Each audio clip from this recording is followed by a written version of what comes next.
Everyone watches women's sports.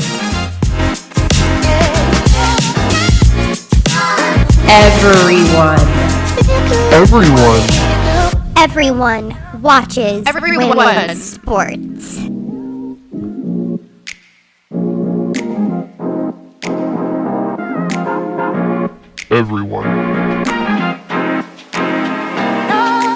Everyone watches women's sports.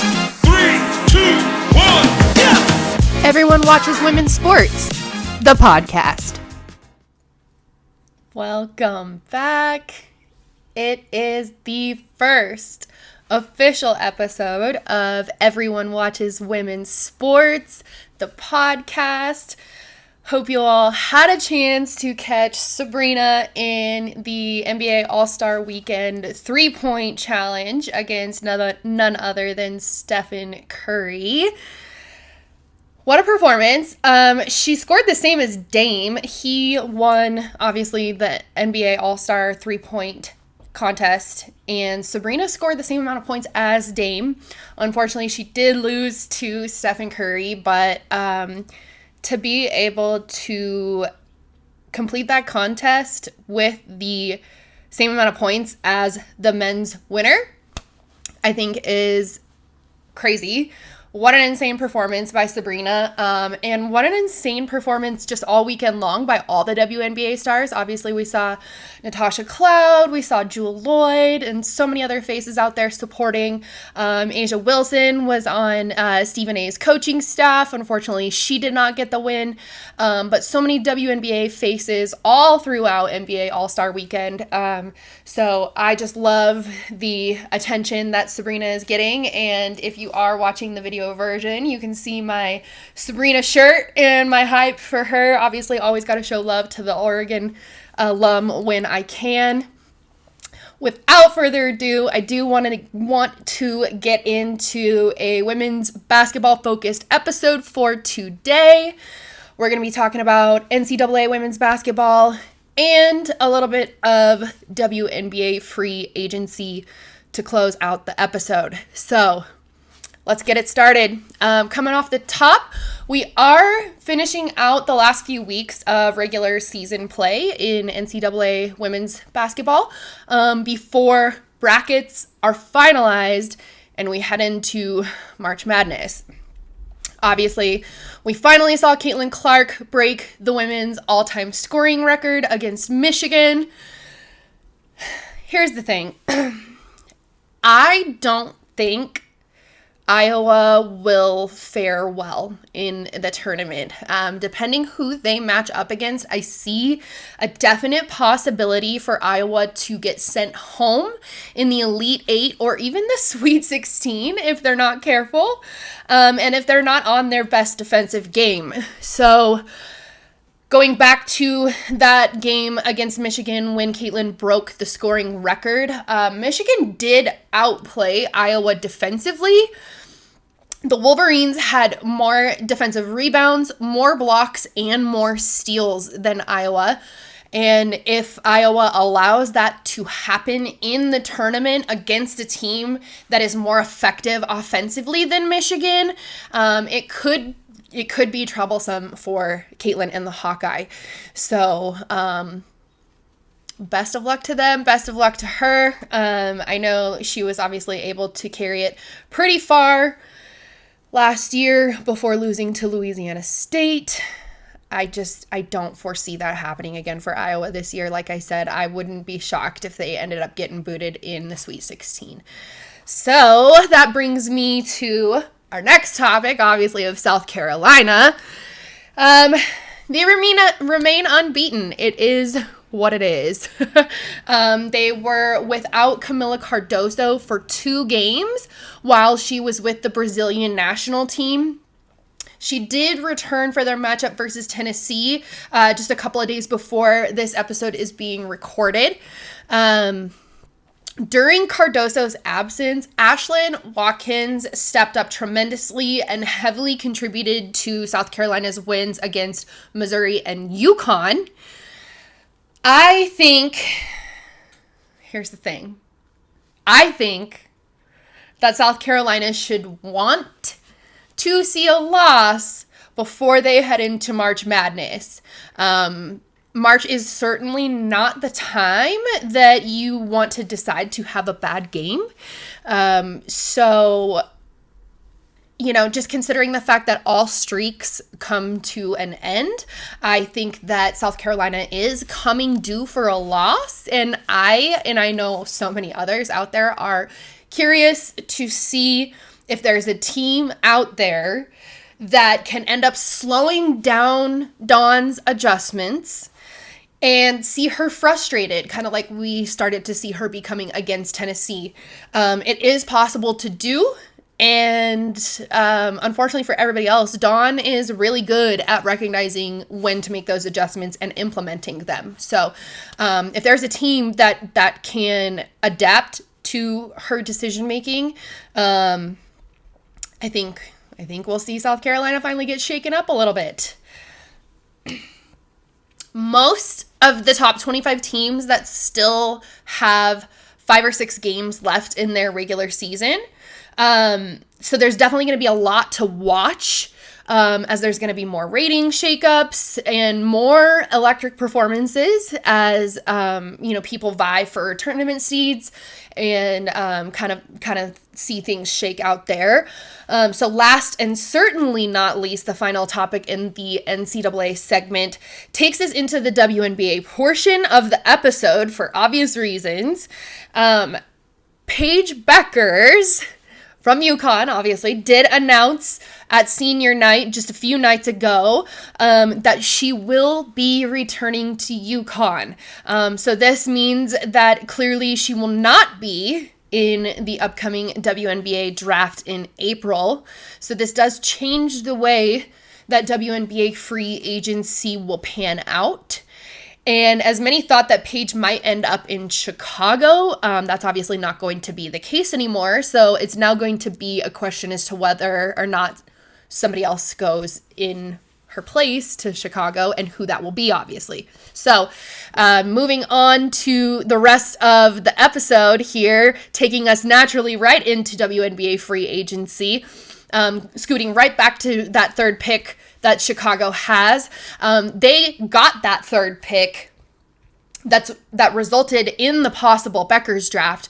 They got that pick from Phoenix when they traded Kalia Copper and Morgan Birch for Brianna Turner and Michaela Onyenwere. So there has been even more movement in the unrestricted free agency list. And in addition to that Chicago Phoenix trade that I just mentioned, we also saw Natasha Cloud will head to Phoenix from Washington, and Diamond DeShields will go back to Chicago from Phoenix. And there's so much other movement going on, so we're just going to do a quick recap of everything that has happened and then revisit who we still have yet to see some movement from. We also saw Tina Charles and Ariel Powers will both head to Atlanta. Then Courtney Williams will leave Chicago for Minnesota, along with her Chicago teammates Alana Smith and Taylor Sule.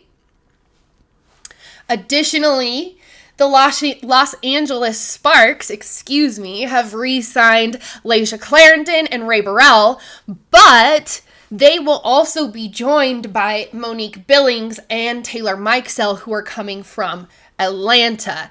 Obviously, those two spots freed up the spots that Tina Charles and Ariel Powers, who I just mentioned, are going to be filling in Atlanta. We also saw a big storyline here out of Washington, obviously with Elena Delle Donne. She has decided that she is taking a step back from basketball for the 2024 season. But according to the most recent collective bargaining agreement, Washington still owns her contract. And so technically EDD won't be able to really make any moves unless Washington essentially approves them. So it will be curious to see what goes on with Elena Delle Donne in the future, whether that's a sign and trade or whether they just completely move her altogether. So that's definitely going to be an interesting piece to watch over the next season or so. Obviously, there's no exact timetable as to when Elena or the Mystics will be making a decision for what comes next. So over in Connecticut, we also got an additional 1 year with DeWanna Bonner. She's re-signing out there with the Sun, so she will rejoin her fiance Alyssa Thomas there and join newly acquired Tiffany Mitchell from the Lynx and Mariah Jefferson from Phoenix. We saw, last but not least, obviously, a huge move in Seattle with them getting Skylar Diggins-Smith. Obviously, it has been highly anticipated where she was going to end up. There was talk originally of possibly Chicago, possibly Connecticut. There was even talk for just a second about Skylar possibly joining the Sparks in Los Angeles, but she did eventually settle on Seattle. She will be joining, obviously, Jewel Lloyd out there. I say out there like I'm not in the Pacific Northwest, also just south from them here in Oregon. But they will also be joined by Nneka Ogwumike, who will be coming from Los Angeles. Obviously, as I just mentioned, if we're going by region specifically, I am a Seattle fan. So I'm excited to see how these three veterans will be able to help Seattle get back into possibly championship contention after losing Brianna Stewart to the Liberty just last free agency, and obviously the retirement of Sue Bird before that. So I'm curious to see if these three big names in Seattle will be enough to compete with the Aces and the Liberty, as the expectation is that those two teams, the Aces and the Liberty, will be in a championship position again for the 2024 season. We are still waiting on free agency news from several players, with some of the high-profile possible moves, or obviously re-signs, are expected to come from Brittany Griner, Shanae Ogwumike, Destiny Henderson, Amanda Zawiby, and A.D. Durr. Those are just kind of my personal 5 that I'm keeping my eye on and waiting to see some news from. And also just got word from a trusted source that there is going to be some more movement in Chicago. So that might break before this episode goes up. So if it does, you'll be excited. So that is all I've got for you for episode 1. We will be getting more into these topics and these moves as we get into, obviously, March Madness with NCAA women's basketball, and also closer to draft season with WNBA free agency and everything that involves. So obviously we have things going on in NCAA that are hindering what's going to go on with WNBA free agency and also the WNBA draft.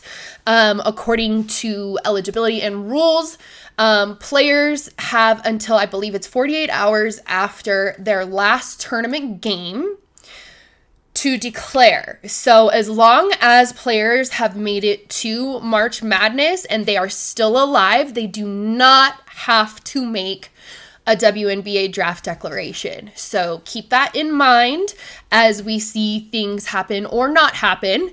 So as long as collegiate teams are still alive, we probably will not see any draft declaration from probably anybody else until the tournament concludes. Some of the big names in addition to Caitlin Clark include, Aaliyah Edwards, obviously Paige Beckers made her announcement, as I mentioned earlier in the episode. So there's a lot to anticipate in the collegiate world that will affect what goes on with the WNBA draft. So eyes and ears peeled. Obviously, come right back here for episode 2 in 2 weeks from now. I am working on getting a special guest on the show to talk more about what we covered today. Finalizing some details on that, so hopefully I can bring you guys an exciting perspective for all of these things going on in the NCAA and WNBA women's basketball world. So thank you as always for listening, supporting, watching if you're on YouTube. I appreciate you guys so much. And remember, it's not just a statistic, it's a movement.